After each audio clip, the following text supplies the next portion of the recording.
dibadbaxan oo ay isugu soo baxeen boqolaal Soomaali ah ayaa wax uu ka dhacay xafiiska ra'iisul wasaaraha Britain hortiisa. dadkan dibadbaxaya ayaa ka cabanayeen faragelinta qaramada midoobay ee ku aadan arrimaha Soomaaliya iyagoo sheegeen go'aamadii ka soo baxay shirkii Kampala gabi ahaanba inay ka soo horjeedaan.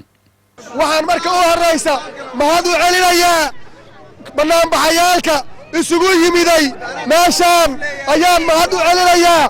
waxaan mahad u celinayaa ciidamada xoogga dalka Soomaaliyeed oo noolaadaano mahigana waxaan leenahay ha dhaco waxaan ka soo horjeednaa meeshaan iskugu nimid waxaan ka soo horjeednaa shirka Kampala lagu soo gaaray oo dawladdeena lagu kala qaybinayo oo lagu duminayo lagu dhibaataynayo.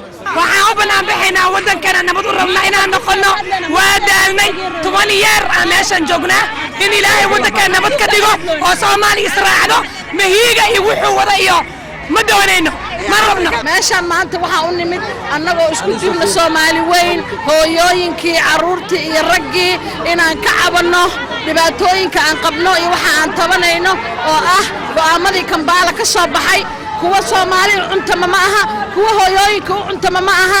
marka meesha waxaan u banaanbaxaa dadkaydii oo baabaasan iyo hadalkii Kampala ka soo yeeray ma jirto. waxaan ugu daahireedaynaa ummadda Soomaaliyeed dhibka ay ku jirto shirka Kampala waa ka soo horjeedaa Soomaaliya israacdo.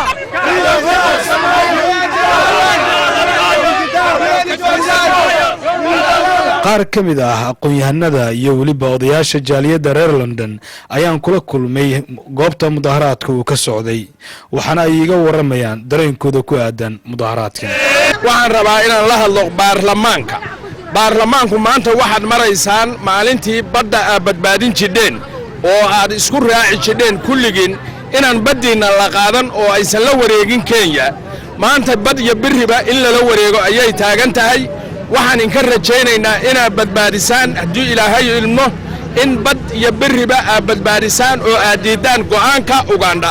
waxaan u dirayaa baarlamaanka Soomaaliyeed inay maanta la taageeraan haddaan nahay gabdhihii Soomaaliyeed oo ay codkooda nagu taageeraan oo ay ansixiyaan dawladda oo ay maanta soo garab istaagaan.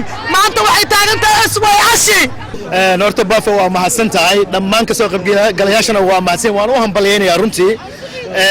mudaharaadkani wuxuu ahaa mudaharaad ay dadka Soomaaliyeed ee reer Ingiriis ku cabirayeen shucuurtooda ah inay diidan yihiin go'aankii ka soo baxay magaalada Kampala ee Soomaaliya looga dhigayay trusteeship ama maxkamad hoos timaada igad iyo Addis Ababa. waxay dadku lahaayeen dooni mayno Soomaaliya in isticmaar lagu celiyo, dooni mayno Soomaaliya in xorriyadda laga qaado. Soomaali baan nahay, xor baan nahay, xor baa wiilashan aan jirin, xornimaan ku dhimanaynaa. reer haddaan nahay dadka qurba joogta Soomaaliyeed gaar ahaan waddanka Ingiriiska waxaanu ballan qaadaynaa maanta laga bilaabo dawladda Soomaaliya inaanu maal gelinayno. gabar iyo wiil kasta wuxuu diyaar yahay inuu bixiyo bishii ugu yaraan $100.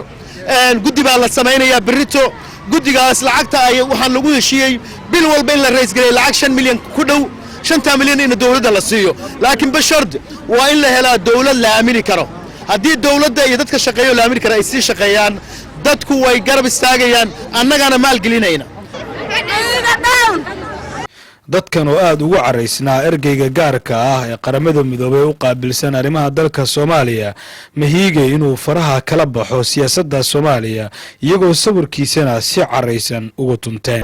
mahiga anaga suuq u yeelnay mahiga suuq ma leh Soomaali waa iskale mahiga ma rabno mahigo danaha Soomaali dib uga nooqo dalaal baa tahay oo duula ku soo dirsaaday siyaasadii ku daboolneed laga dareen. maxaad u wada sawirkan waxaan u necbahay adduunka inta joogta u necbanahay sababtoo ah waa mahigo ka baxaano leenahay dalkeena. waxaan u istaagnay qarannimada Soomaaliyeed waxaan rabnaa farmaajo iyo dawladdiisa. maantay mahiga diinay markaanu halkan isku nimid oo intaasoo Soomaaliya ilaa iyo dhowr boqol qofood isku yimideen halkan maadaama aan cod siino prime ministerka David Cameron oo codkeena xaq ugu leenahay waa in haddana wixii aan rabno aan u gudbisanaa warqadda aan u gudbinay waxaa ku qornaa codka shacabka Soomaaliyeed ee ku nool UK oo dhan oo ay ku leeyihiin waanu diidnay Kampala wixii ka soo baxay Kampala waanu diidnay international community ha ka dayso faragelinta ummadda Soomaaliyeed waxaan u baahannahay wadaninimo Soomaaliyeed waxaana noohaya Maxamed Cabdullaahi Farmaajo in la ridana ma doonayno inuu iscasilana ma doonayno haddii aan nahay shacabka Soomaaliyeed tan iyo markii go'aamadii lagu gaaray magaalada Kampala ee dalka Uganda ayaa maalintii 9aad ee bisha June waxa shacabka Soomaaliyeed meel walba ay dunida ka joogaan ay bilaabeen kacdoon ay ku muujinayaan diiditaanka ay diideen shirkii Kampala lagu soo saxiixday si kastaba ha ahaatee Soomaalida ku nool magaalada London iyo waliba gobolada dalka Britain ayaa halkan isugu yimid xaruntan waa halka laga aramiyo dawladda Britain isla markaana waxay ka codsadeen ra'iisul wasaaraha dalka Britain David Cameron inuu arrimaha Soomaaliya il gaar ah ku fiiriyo gaar ahaan tan iminka taagan Ibrahim Umar Baafe wararka Universal Down Street